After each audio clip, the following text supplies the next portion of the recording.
Diz a palavra do Senhor. João 17, do 14 ao 23. Dei-lhes a tua palavra, e o mundo os odiou, porque não são do mundo, assim como eu não sou do mundo. Não peço que os tires do mundo, mas que os livres do mal. Não são do mundo, como eu do mundo não sou. Santifica-os na tua verdade, e a tua palavra é a verdade. Assim como tu me enviaste ao mundo, também eu os enviei ao mundo, e por eles me santifico a mim mesmo, para que também eles sejam santificados na verdade. E não rogo somente por estes, mas também por aqueles que pela tua palavra hão de crer em mim, para que todos sejam um, como tu, ó Pai, o és em mim e eu em ti, que também eles sejam um em nós, para que o mundo creia que tu me enviaste. E eu deles a glória que a mim me deste, para que sejam um como nós somos um, eu neles e tu em mim, para que eles sejam perfeitos em unidade e para que o mundo conheça que tu me enviaste a mim e que os tens amado a eles como me tens amado a mim. Amém, meus irmãos. Vamos orar. Senhor nosso Deus, perdoa qualquer pecado que houver em nossa alma, Senhor, neste momento. Nos conceda a bênção da sua palavra. Nós queremos, Senhor, ouvir a sua voz. Nós queremos entender, Senhor Deus, esses assuntos tão preciosos, tão importantes. Nos dirija pelo Espírito Santo e fale, Senhor, nosso coração. Abra o nosso coração para que nós possamos receber a palavra com fé, com verdade e obediência. Em nome de Jesus oramos e agradecemos. Amém e amém. Pode sentar, meus irmãos, pode sentar. Meus irmãos, hoje, com a graça do Senhor, eu quero continuar o ponto que eu destaquei, comecei a falar semana passada, que foi aqui sobre essas verdades. Nós temos aqui 3 verdades, pelo menos, né? A separação do mundo, o envio ao mundo e a unidade cristã. Então, quando o Senhor Jesus Cristo ele diz aqui, deles a tua palavra e o mundo os odiou, significa que existe uma separação real entre o mundo e os cristãos. Existem 2 tipos de pessoas, que são os cristãos e que são os do mundo. A segunda verdade é, nós somos enviados ao mundo. O Senhor Jesus Cristo ele diz aqui no versículo 15, não peço que os tires do mundo, mas que os livres do mal. E no versículo 18 ele diz, assim como tu me enviaste ao mundo, também eu os enviei ao mundo. Inclusive, na nossa leitura bíblica, nós vimos que o Senhor Jesus, quando ressurreto dentre os mortos, ele volta a falar isso aqui, né? É até importante nós lermos aqui para confirmar. Veja que ele fala no capítulo 20, olhem comigo aí, por favor, no capítulo 20, no versículo 21, ele diz assim, diz a mesma coisa, aqui logo quando ele se apresenta vivo, né? Dentre os mortos, ele diz assim, disse-lhes, pois, Jesus outra vez, paz seja convosco, assim como o Pai me enviou, também eu vos envio a vós, né? E havendo dito isto, assoprou sobre eles, recebeu o Espírito Santo, aqueles a quem perdoados os pecados são perdoados, e aqueles a quem retiverem são retidos. Então, assim como o Pai me enviou, também eu vos envio. Então, nós somos... Aí, voltando lá para o capítulo 17, no versículo 18, ele diz isso, já tinha dito isso lá na oração. Quando ele fala com o Pai, ele diz assim, assim como tu me enviaste ao mundo, também eu os enviei ao mundo. Então, nós temos a verdade sobre a separação, a verdade sobre a permanência dos discípulos no mundo, separação do mundo, permanência no mundo, envio ao mundo, e a última verdade, que é a verdade da unidade. No versículo 21 ele diz, para que todos sejam um, como tu, ó Pai, o és em mim, que também eles sejam um em nós.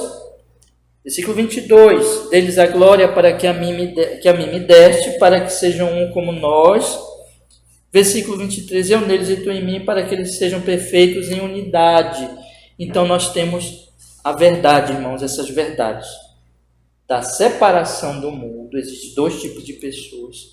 Da permanência e envio ao mundo. E em terceiro lugar, a verdade da unidade entre os cristãos, né?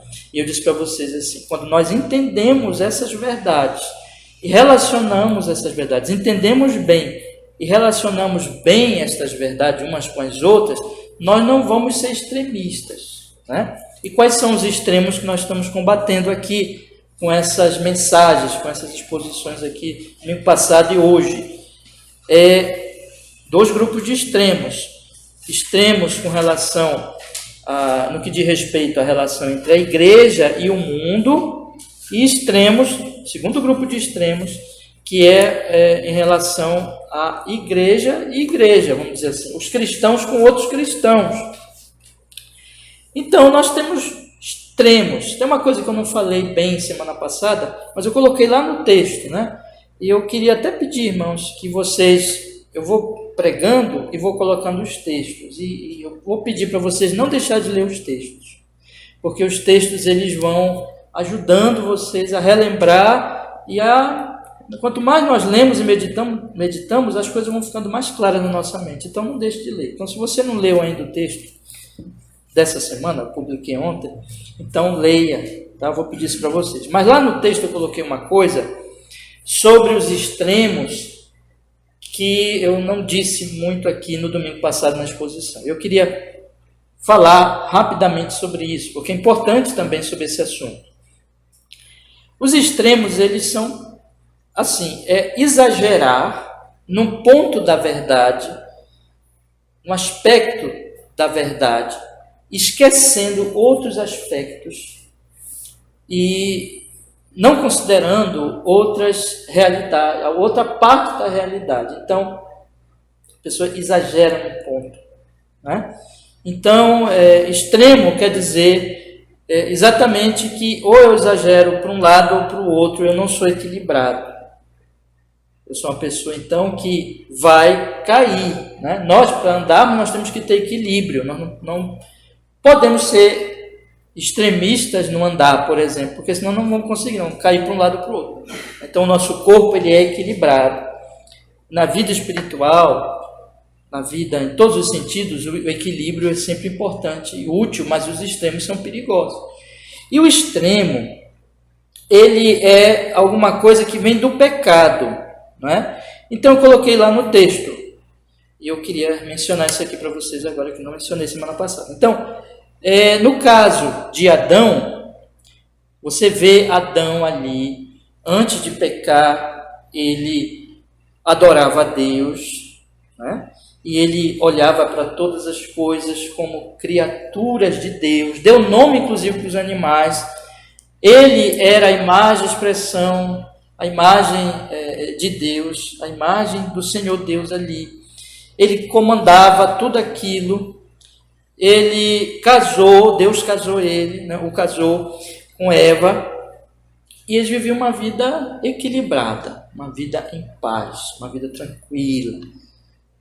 Por quê, irmãos? Porque quando você põe Deus como seu Deus, você consegue ver a realidade,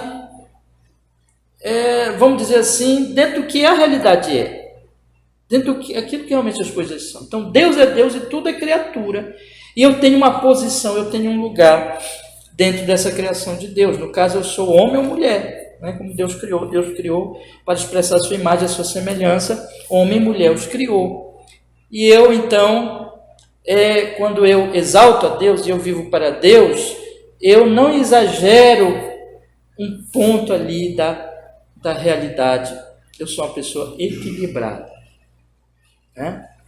Agora, quando o pecado entrou, vocês veem quando o pecado entrou, o que aconteceu imediatamente? Entrou o pecado, aí o que Adão fez? Adão se protegeu e acusou Eva, né? Acusou Eva. A partir do momento que ele, então, pecou, ele não se tornou equilibrado, ele não começou a ver mais as coisas como elas realmente são, mas ele começou a ver as coisas de acordo com a sua pecaminosidade. E quando isso acontece, os homens, eles elegem um ponto ali da existência deles e defendem, colocam e analisam tudo. Isso se torna um ídolo para eles e eles não conseguem mais ver as coisas em realidade. Eles se tornam extremistas, sempre extremistas. No caso de Adão, deixa eu explicar assim para vocês. O que aconteceu com Adão? Desde que ele pecou, ele não conseguiu mais perceber que não era culpa só de Eva. Eva teve a culpa dela, mas ele também teve a sua culpa. Mas ele, então, começou a se colocar no centro, começou a se defender, e é tudo isso que ele começou a fazer ali. Ele se tornou extremista, ele se tornou desequilibrado, ele não conseguiu mais agir de forma equilibrada de maneira em que ele percebia a realidade em volta dele, mas ele se tornou ali uma pessoa, naquele sentido, irmãos, radical, extremista. Eu tenho que me defender, eu tenho que me proteger. E ele então não foi equilibrado ali. Aí ele disse: não, a mulher que me deste me deu o fruto e eu pequei. Veja que ele diz: a mulher que me deste, e ele diz, né, ela foi culpada, e não eu. Um homem desse é um desequilibrado, não tem mais condições de cuidar da própria família dele. Mas é isso que o pecado começou vamos dizer assim, a espalhar pelo mundo. Desde o pecado é isso, é distorção, é extremismo. Agora, como é que as coisas acontecem?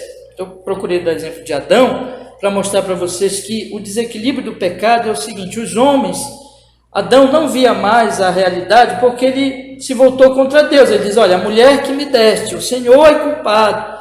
Ele está só se defendendo, então ele não consegue mais ver a realidade e ele não tem mais uma vida equilibrada. Ele acusa a sua mulher. O extremismo, ele vem exatamente nesse ponto. Os homens, quando eles não estão mais adorando a Deus, Deus não está mais na mente, no coração deles, dominando todas as coisas. Eles vivem para si mesmos, agora eles são senhores da sua vida. Lembra que o diabo disse: sereis como Deus, né? E eles então escolhem ídolos de acordo com o desejo deles, com o coração deles. Então, vou dar um exemplo aqui para vocês, né? Entre isso se refere a toda e qualquer coisa, mas eu vou dar um exemplo, já que eu estou falando de família, dentro da família. Por exemplo, uma pessoa, ela tem ali a bênção que vem de Deus de ter um filho, né? Ou a mulher fica grávida, ou o marido, a esposa fica grávida, então nasce a criança. A pessoa que adora a Deus, que serve a Deus, que louva a Deus, ela coloca tudo no devido lugar. Todas as coisas e todas as pessoas ela põe no devido lugar, porque ela vê as coisas como elas são, de acordo com o fato de que Deus é o único Senhor e que Ele criou todas as coisas e que a Ele deve ser toda a glória. Então, uma pessoa que adora a Deus, ela é equilibrada. Quando ela tem um filho, ela diz assim: este filho é o meu filho, a quem eu devo educar para Deus, para a honra e glória de Deus, orar por ele, ensiná-lo nos caminhos de Cristo. E ele é um filho, é meu filho. A vida dessa pessoa não começa a girar desde que essa criança nasce em torno do filho. A vida dessa pessoa gira em torno de Deus. E o filho para ela é o filho a quem ela deve levar aos caminhos de Deus e educar educar aquela criança para a glória de Deus. Então aí está o equilíbrio, né? Mas quando a pessoa não adora a Deus, quando a pessoa não serve a Deus, o filho passa a ser o seu ídolo, né? Então Deus não é o Senhor dela. Aí, a partir daquele momento, o filho passa a ser o seu ídolo. E toda a vida dela vai girar em torno do filho. E ela vai ser desequilibrada nisso, porque o filho não é Deus, mas ela vai ter um tipo de extremismo, entende? Então ela vai eleger ali aquele filho como seu Deus, como seu ídolo.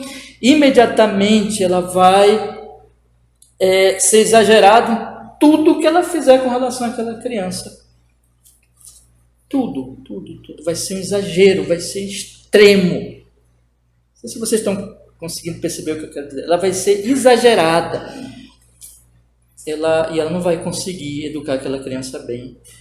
Porque, primeiro, ela vai criar a criança como se a criança fosse Deus. Aí vem a questão de mimar a criança, de proteger demasiadamente a criança, ou de não aceitar os erros da criança. Aí a gente poderia falar de muitas coisas. Estou dando só um exemplo aqui, né? Mas ela vai ser extremada, ela vai ser desequilibrada, ela não vai poder educar aquela criança direito. Eu estou dando exemplo da criança, mas eu posso dizer para vocês que isso varia. A pessoa elege um ídolo e a pessoa começa a defender aquele ídolo e se torna desequilibrado, extremista. Né? Pode ser com dinheiro também. Pode ser com qualquer coisa. A pessoa... Por quê, irmãos? Esses ídolos que as pessoas elas elegem são ídolos de acordo com o coração delas, o agrado delas. Elas, na verdade, quando elas projetam e elas elegem um ídolo e começam a adorar um ídolo, elas estão se adorando. Elas estão dizendo, não, tem que ser assim. Se você chega com uma mãe dessa e diz assim, olha, você está exagerando, você não está educando essa criança direito, você está se tornando exagerada nos seus mimos, no seu cuidado excessivo, ela vai dizer assim, não, eu sou mãe. Mas o problema não é ela ser mãe, o problema é ela ser uma idólatra. Ela não está sendo mãe. Uma mãe não idolatra o filho, porque a idolatria vai fazer mal para o filho. Se você chega com um avarento, com uma pessoa que gosta muito de dinheiro, diz assim, olha, você tem que deixar de pensar muito em dinheiro. Aí diz assim, ele vai dizer para você provavelmente, não, mas eu não sou avarento, eu sou uma pessoa que cuido bem dos meus negócios. Sim, mas você pode cuidar bem dos seus negócios, a questão não é essa, a questão é que você está sendo idólatra. Enfim, meus irmãos, eu não sei se eu consegui fazer vocês entenderem. Eu coloquei lá no texto, e agora eu estou tentando explicar isso para vocês, que o extremismo vem do pecado. Em resumo, quando você adora a Deus, você vive para Deus, você é equilibrado, porque Deus está acima de todas as coisas, é o Criador, o Provedor, o Redentor, e aí todo o resto você vai fazendo com equilíbrio, você vai tratando a sua família, o seu dinheiro, as suas coisas, porque você faz tudo para a glória de Deus e você consegue fazer assim o que é mais importante, por exemplo, o que é mais importante? Deus é mais importante. Aí você vai conseguindo fazer uma escala de valores que é real, por exemplo, seu dinheiro não é mais importante que o seu filho. O seu emprego não é mais importante do que a reunião da igreja. Você vai conseguindo, né? Eu não tenho tempo para isso aqui, para falar nessas escalas de valores, vamos dizer assim, mas só estou colocando esse ponto porque você vai conseguindo equilibrar a sua vida. Por exemplo, você vai ser equilibrado no seu tempo. Uma pessoa, por exemplo, que passa o dia todo e não ora, ela mostra que ela está desequilibrada, entendeu? Ela mostra que o tempo dela está desequilibrado, está desorganizado. Sempre, irmãos, tem aquele elemento do pecado. Quer dizer, se eu passo o dia todo, eu não oro, eu não leio a minha Bíblia, mas eu estou trabalhando, eu estou estudando, eu estou me divertindo. Mas, então, você elegeu alguma coisa que é mais importante do que Deus. De maneira que essa coisa ocupa tanto a sua vida, o seu espaço, que você não consegue nem orar, que você não consegue nem ler a sua Bíblia. Né? Então, eu estou dando alguns exemplos aqui para dizer, tudo isso é extremismo, irmãos, tudo isso é extremismo. Agora, no nosso caso, o que é que nós estamos falando, né? Nós estamos falando de um extremo em relação ao que Jesus Cristo está falando aqui, em relação ao mundo e a igreja, em relação aos cristãos e cristãos. E eu estou dizendo para vocês que essas três verdades aqui, a verdade sobre a separação, o envio e a unidade cristã, elas vão nos evitar, vão nos livrar desses extremos, porque esse é o meu ponto, é a vontade de Deus para a nossa vida. Porque quando nós entendemos essas verdades, nós vamos glorificar a Deus, vivendo de acordo com essas verdades, e nós não vamos ser extremistas. Né? Então, quais são os extremos em relação ao mundo? É a mistura com o mundo, é um extremo. O outro extremo é o isolacionismo, eu não quero saber do mundo. O mundo é mau, eu não quero nenhum contato com o mundo. Então, um é um extremo, ele se mistura com o mundo. E o outro, ele se isola do mundo. Essas coisas acontecem na história da igreja, essas coisas acontecem no nosso tempo. Pessoas fazem isso. Extremos com relação a cristãos e cristãos. Um extremo é dizer que se a pessoa se confessa cristã, é cristã e nós estamos juntos. É um extremo. O outro extremo qual é? É que eu só vou me unir a um cristão se ele pensar igualzinho a mim. Eu só vou ficar numa igreja se ela for exatamente de acordo com a minha mente. Senão, eu não quero saber. Eu não considero, às vezes, não considero nem cristã aquela pessoa. Eu disse para vocês, né, um exemplo do absurdo, do extremo, é que já aconteceu isso, não, isso aí eu já ouvi de colegas, até pastores, comentarem que igrejas já se dividiram, ou cristãos já saíram de certas igrejas, por causa da cor do tapete, por causa da pintura da parede da casa da igreja. Então, essas coisas assim, acontecem, irmãos. Essas coisas são absurdas, mas são extremos. Né? Aí eu falei para vocês, semana passada, aqui, sobre a separação do mundo, que há uma separação no mundo, lembra? Nós estamos separados em três aspectos. Primeiro, nós cremos na palavra e amamos a palavra de Deus e o mundo não ama. O mundo vive de acordo com as suas filosofias, tradições, ideologias. Então, nós estamos separados aí. Segundo, nós cremos no Senhor Jesus Cristo. Jesus fala no versículo 14 que Ele deu a palavra e o mundo odiou. Nós cremos no Senhor Jesus Cristo. O mundo não crê. O mundo tem muitos Messias e Salvadores. Então, isso também nos separa. Nós adoramos o único e verdadeiro Deus, conforme o versículo 3. E a vida eterna é esta, que te conheço a ti só, por único Deus verdadeiro, e a Jesus Cristo a quem enviaste. E o mundo não adora a Deus, mas adora os seus ídolos.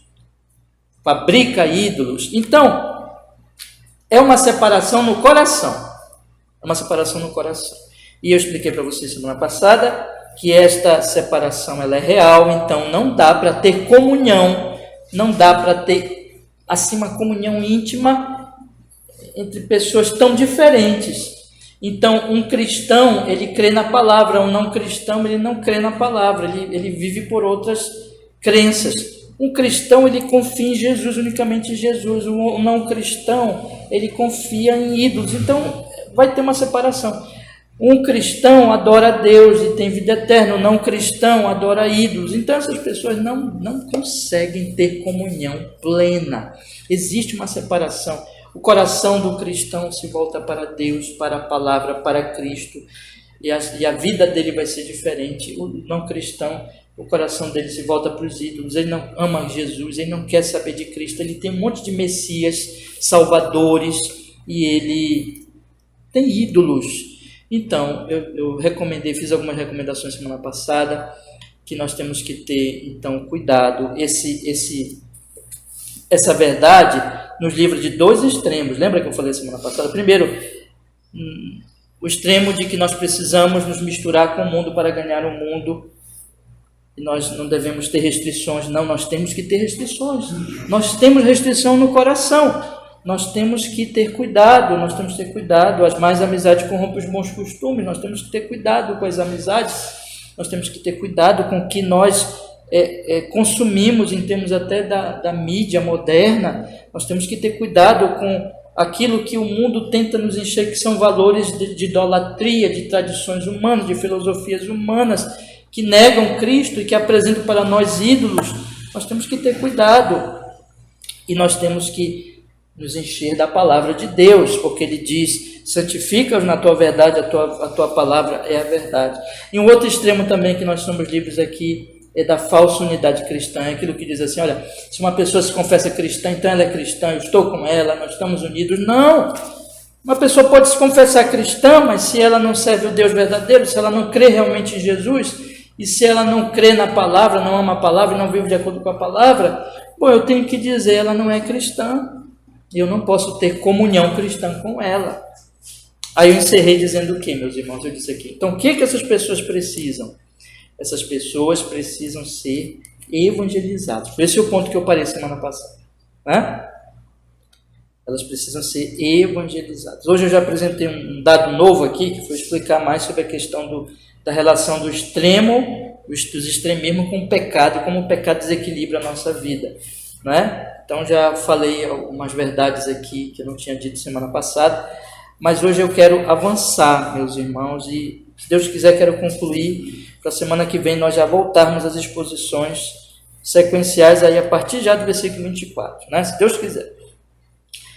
Mas eu quero falar agora, então, exatamente disso, né? Então, se você tem um mundano e você não pode se misturar com ele e dizer que ele é igualzinho a você, porque não é. Se você é um cristão verdadeiro, tem essas três diferenças que eu falei semana passada, que eu relembrei vocês agora.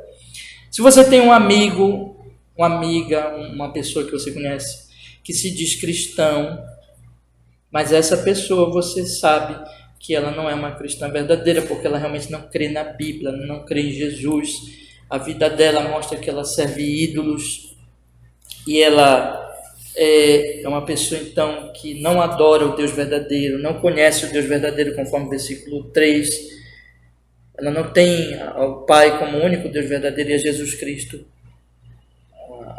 como enviado do Pai. Ela mostra isso pela sua vida, às vezes até pelo que ela diz. Ela confessa, ela fala coisas, ela fala heresias, ela fala coisas que você sabe que não são de acordo com as Escrituras. E a vida dela mostra isso. Então, mas ela se diz cristã, né? Porque ela vai numa determinada igreja. Ou ela, enfim, se diz cristã porque a família dela é cristã. Enfim, ela confessa que é cristã. Você não pode considerar nem os mundanos, você não pode se misturar com os mundanos e você não pode considerar uma pessoa assim cristã. Você não pode se unir a essa pessoa, porque você vai fazer mal a essas pessoas se você se misturar com elas, se tornar igual ao mundano. Você faz mal para ele, porque mal para você, porque se você vai estar mostrando que não é realmente um cristão, e você não vai levar luz ao evangelho se você se mistura com as trevas, né? Isso é uma incoerência.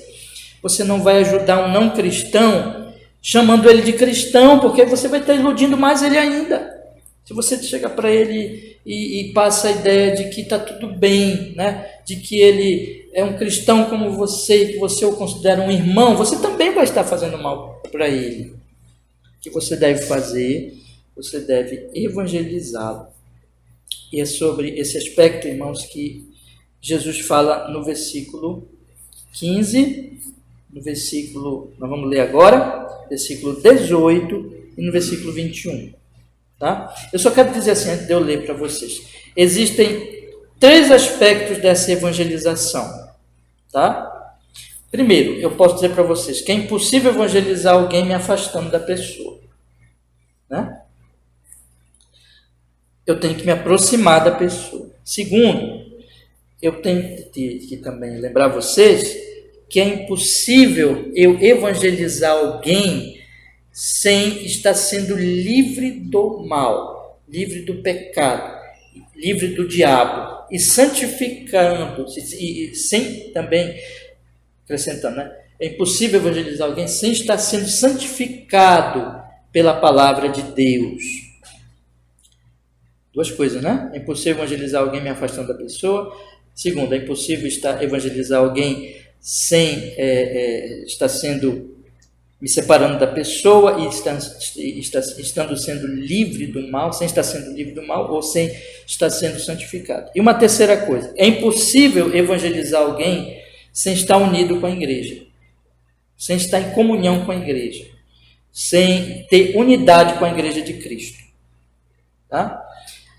Irmãos, os mundanos, observe o que eu vou lhes dizer agora, tanto as pessoas mundanas como as pessoas não cristãs, elas estão olhando para nós e duas coisas vão influenciar a vida delas no que diz respeito a elas se aproximarem de Jesus ou elas se afastarem de Jesus por causa de nós. Deus nos livre, né, de nós afastarmos alguém de Cristo. Nós queremos aproximar as pessoas de Cristo. Mas duas coisas vão fazer com que elas ou uma coisa ou outra aconteça com elas. Primeiro, aquilo que nós falamos. Segundo, é a maneira como nós vivemos.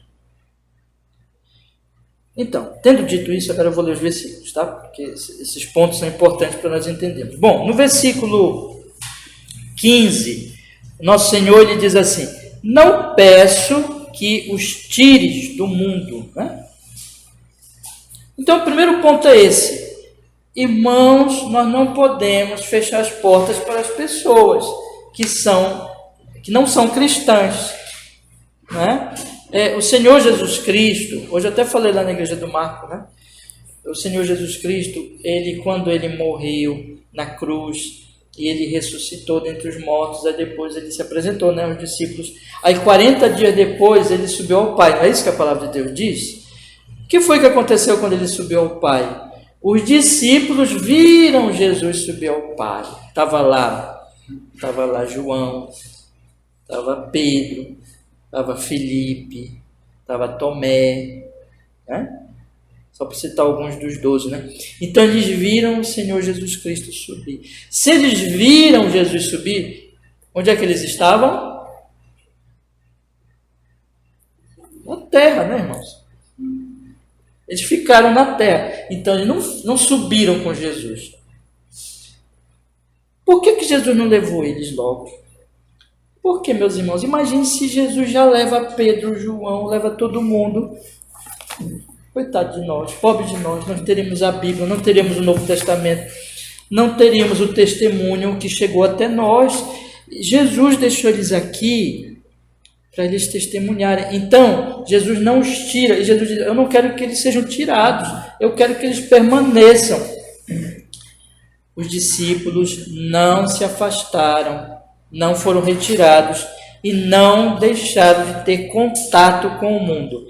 Vocês podem ler Atos dos Apóstolos e vocês vão observar que os discípulos, eles iam e eles tinham contato com o mundo. Primeira coisa. Outra coisa que acontecia com eles, e aqui eu vou olhar aqui o versículo 18 já.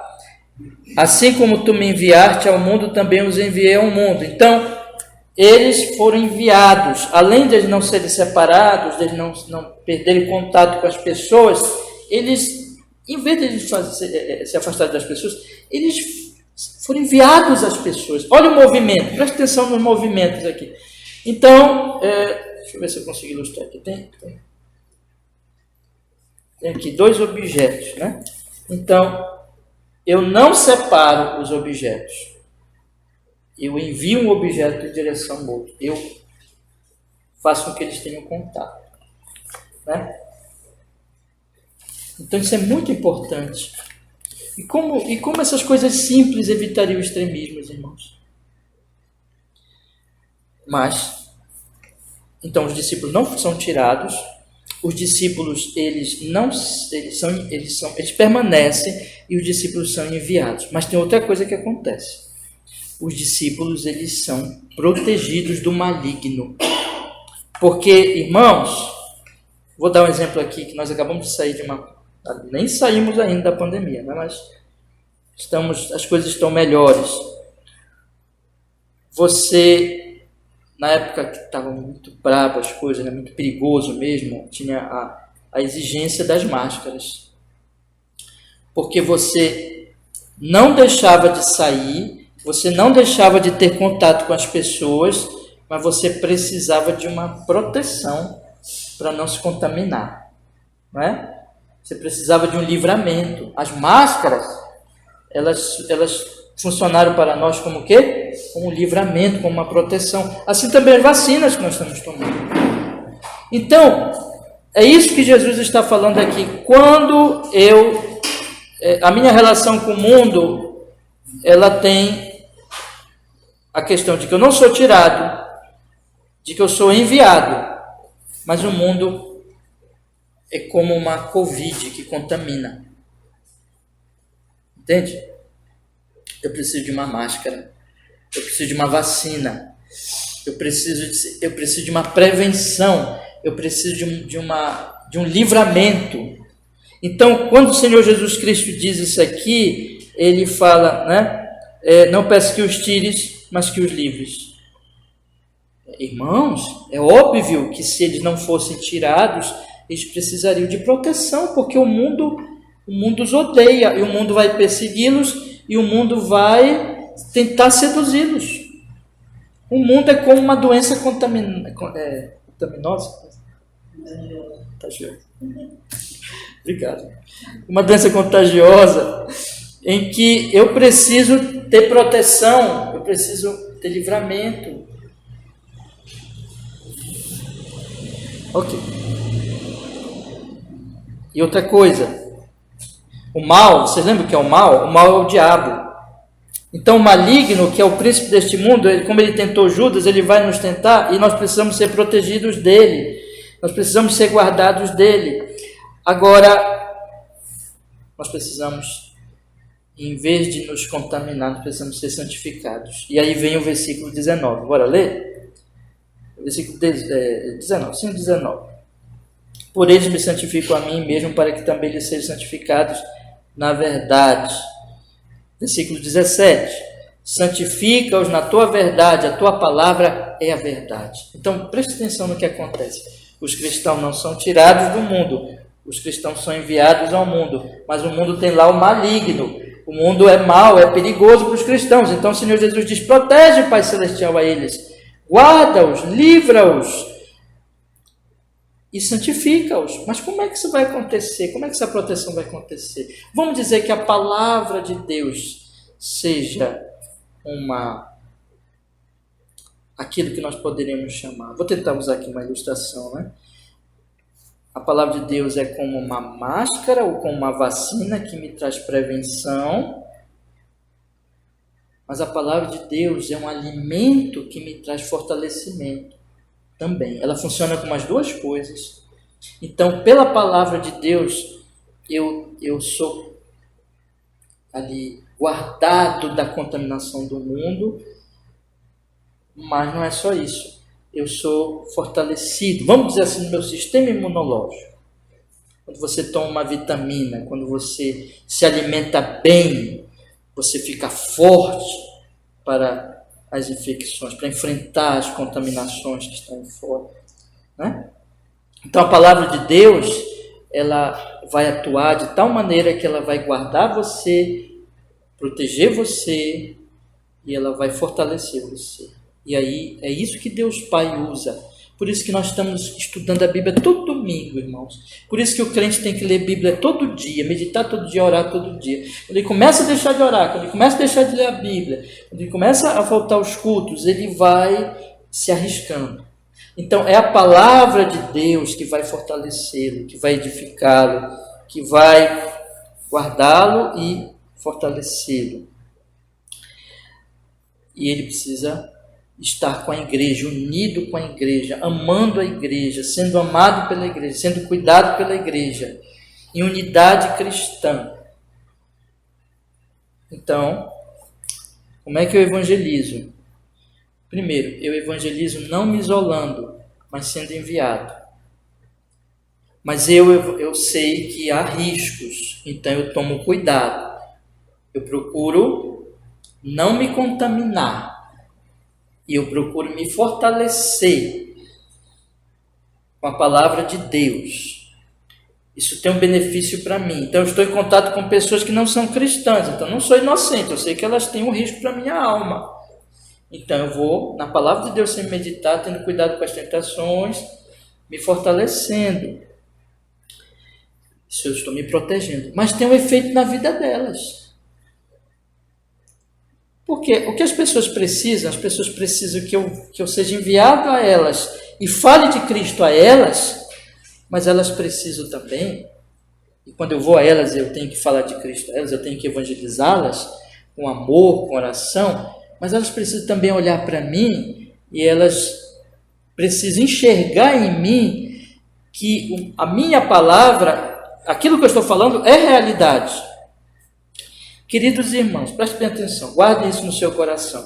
O seu familiar, o seu vizinho, o seu colega de trabalho, o seu colega de escola, de universidade, o que for, que não é crente, porque é falso cristão. Veja que eu estou tratando aqui de que nós precisamos evangelizar os mundanos e os que se confessam cristãos, mas não são cristãos. Essas pessoas, elas precisam de que você fale para elas, mas as pessoas, elas não vão acreditar se você não for santo. Elas não vão acreditar se você não viver uma vida de santificação, porque é a vida de santificação que vai mostrar para elas que aquela palavra que você ensina, que aquele Cristo que você anuncia, que você professa, ele realmente é verdadeiro, porque ele mudou a sua vida. Então, e a santificação, ela envolve a lei de Deus, não é? Os mandamentos, a vontade de Deus, a mortificação das nossas fraquezas, dos nossos pecados. Isso é para toda a vida, né? Isso quer dizer que quanto mais santo você for, e a santificação é um processo, melhor você vai testemunhar de Jesus, melhor você vai evangelizar. Você precisa estar, Pedro diz na sua carta que nós precisamos estar bem preparados para saber responder à razão da esperança que é em nós, a de respeito ao conteúdo do Evangelho, né? Eu tenho que conhecer bem a doutrina do Evangelho, a mensagem do Evangelho, e anunciar o Evangelho com precisão, falar de Cristo.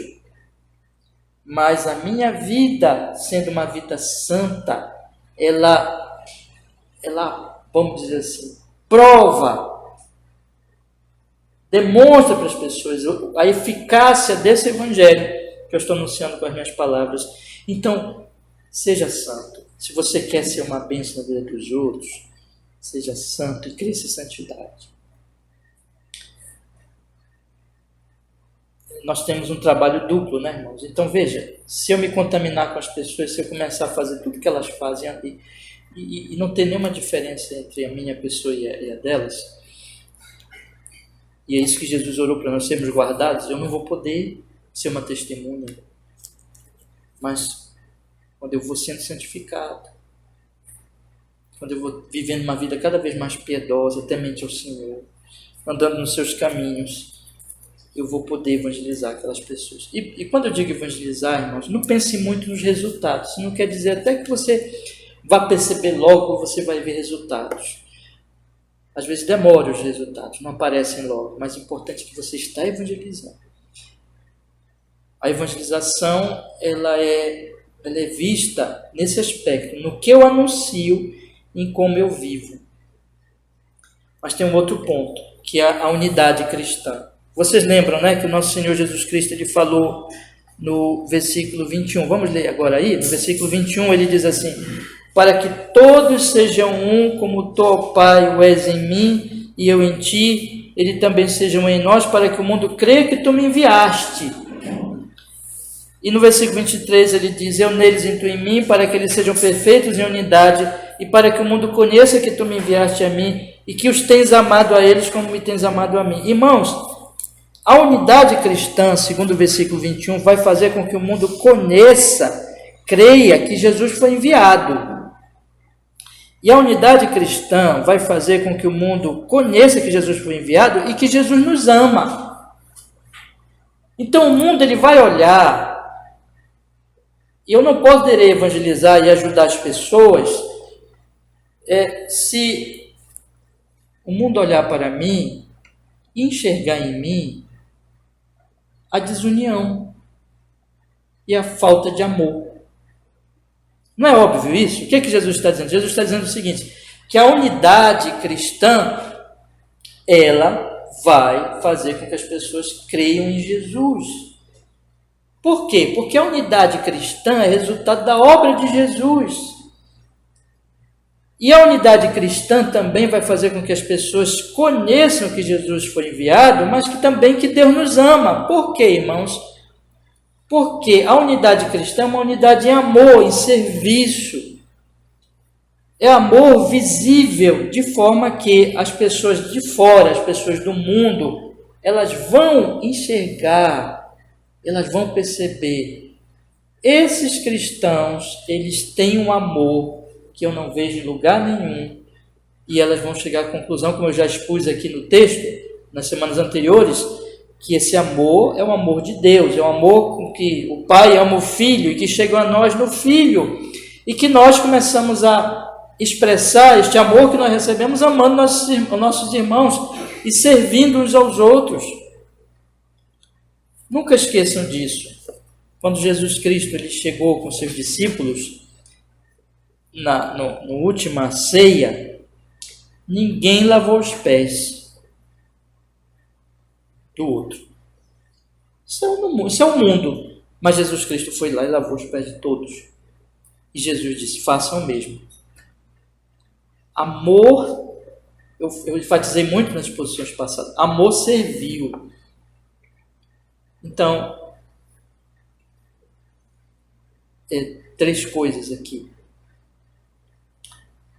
Falar de Cristo, demonstrar que Cristo é verdadeiro por uma vida de santificação, e unidade e amor serviu junto com a igreja, vai fazer com que a nossa evangelização seja evangelização verdadeira e evangelização eficaz. Mas se nós não anunciarmos Jesus, nós fomos retirados, nós não somos retirados, nós somos enviados. Então, se nós nos afastarmos das pessoas e não anunciarmos Jesus, ou se nós anunciarmos Jesus, mas nossa vida não é uma vida que cresça em santidade, ou nós anunciarmos Jesus e nossa vida não cresce em santidade, e nós não demonstramos amor servil, humildade, especialmente no contexto da igreja, né? Então, nós não vamos evangelizar. Eu queria que vocês guardassem isso, tá? Você quer ser uma pessoa, instrumento da graça de Deus, a começar pela sua família, pela sua vizinhança, pelos seus próximos. Guarde essa verdade, meu irmão. Mas, meus irmãos, deixa eu falar aqui para vocês uma coisa. Essas verdades aqui, essa verdade do envio ao mundo, que eu fiz aqui uma breve exposição dela, ela nos livra do isolacionismo. Ela nos livra do isolacionismo, mas ela também nos livra de outro extremo, que é a mistura com o mundo, né? Então, esses dois extremos são combatidos por essa questão aqui. Eu queria que vocês pensassem comigo, de que nós somos enviados ao mundo. Irmãos, nós não podemos nos separar das pessoas. Em separação, em isolacionismo, isolamento das pessoas. Que os cristãos muitas vezes pensaram, o mundo é mau, então nós temos que nos afastar, nós temos que nos separar. Nós não podemos evangelizar. E Jesus não nos separou. Jesus, nesse sentido, não nos retirou, mas Jesus nos enviou. Então, essa verdade combate o isolacionismo, mas também combate a mistura com o mundo, porque aqueles que pensam que vão evangelizar, se tornando igualzinhos mundanos, pensando assim, olha, vamos ser igual a eles para ganhá-los. Irmãos, o mundo está cansado de ver a mesma coisa. O mundo vê a mesma coisa para todo lado, vê a mesma impiedade, de diferentes formas, mas é a mesma impiedade, a mesma treva, a mesma idolatria. É na diferença que brilha a luz. O sal, ele é diferente da comida. A luz é diferente das trevas. A luz brilha nas trevas e expulsa as trevas. O sal, ele age na comida e ele influencia a comida. A igreja, quanto mais próxima de Jesus, mais santa, mais evangelizadora será. O crente individual, quanto mais santo, mais próximo de Jesus, mais ele testemunhará. O crente, quanto mais separado no coração do mundano, mas não separado fisicamente. Eu já falei isso aqui numa exposição. Eu não devo me separar fisicamente das pessoas, mas eu devo me separar no coração. Elas amam o que eu não amo. Eu não tenho que começar a amar as coisas delas e ser, na minha natureza e na minha prática, exatamente igual a elas, porque aí eu não vou estar evangelizando. Eu tenho que separar no coração, no que eu amo, na minha adoração, na minha vida, que não vai ser idólatra, mas vai ser uma vida de adoração. E é nisso e nessa diferença que eu evangelizarei. Se nós, por exemplo, fizermos um culto aqui, irmãos, e eu digo isso, já disse isso outras vezes para vocês, e digo isso com tristeza, pelo contexto de onde eu vim, pelo que eu já fiz no passado, eu posso dizer para vocês que não é difícil, irmão, não é difícil encher um local de reuniões fazendo alguma estratégia. E a estratégia é jogar uma isca para atrair pessoas, para pescar pessoas com iscas mentirosas, com enganos. Não é difícil fazer isso. Mas o pregador que faz isso, a dita igreja que faz isso, ela está evangelizando? Não está evangelizando. Porque ela está dando o que o mundo já tem. E pode até atrair o mundo, mas é mundo atraindo o mundo, é trevas atraindo trevas. É na diferença, é no culto simples, no culto que é feito para Deus, no culto em que a Bíblia é lida, a pregação é feita, a exposição das Escrituras é feita, é que as pessoas vão começar, quando elas vierem numa igreja assim, das duas coisas uma acontece, né? Ou elas dizem, dura este discurso, e vão embora, ou elas vão ser impactadas pela palavra, vão se arrepender, vão crer, porque é algo diferente do que elas ouvem no mundo. Nós não estamos aqui para apaziguar a consciência das pessoas, mas para falar a verdade do Evangelho. Então, essa verdade do envio, ela evita os extremos do isolacionismo e da mistura. Então, não caia nem num erro, nem no outro. Vá às pessoas, tenha contato com elas, né? Não se separe delas, mas não ame o que elas amam. Leve elas ao Evangelho, seja santo, viva uma vida de santidade, busque santidade e tenha amor à igreja e viva unido à igreja. Aí você vai evangelizar. Só queria colocar um ponto aqui, irmãos, e só 5 minutos. Eu vou mais uma vez parar aqui, tá bom? E a gente continua o último aspecto aqui semana que vem. Mas eu queria colocar só um ponto aqui para vocês.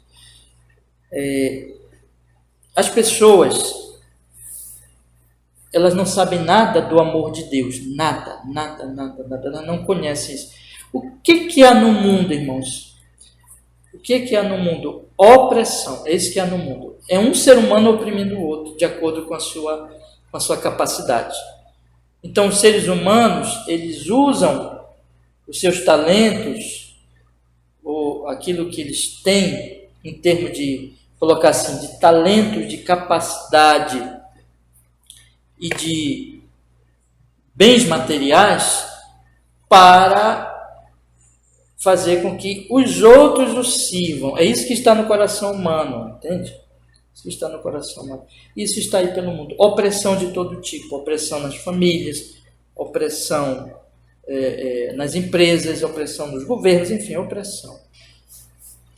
Mas isso que o Senhor Jesus Cristo está falando aqui, irmãos, olhe comigo o capítulo 15, o versículo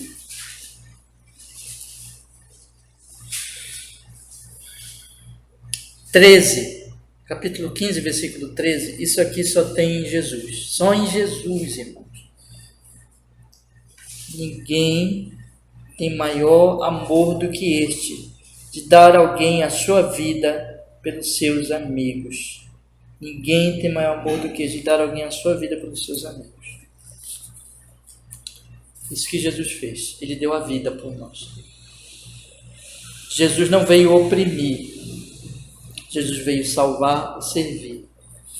E o cristão, ele passa a ter uma outra concepção da relação que ele tem com o outro.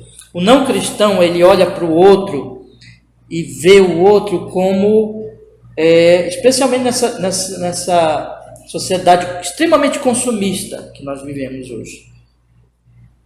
Especialmente nesses dias, nesses tempos. Ele olha para o outro e vê assim, o que eu posso lucrar com essa pessoa?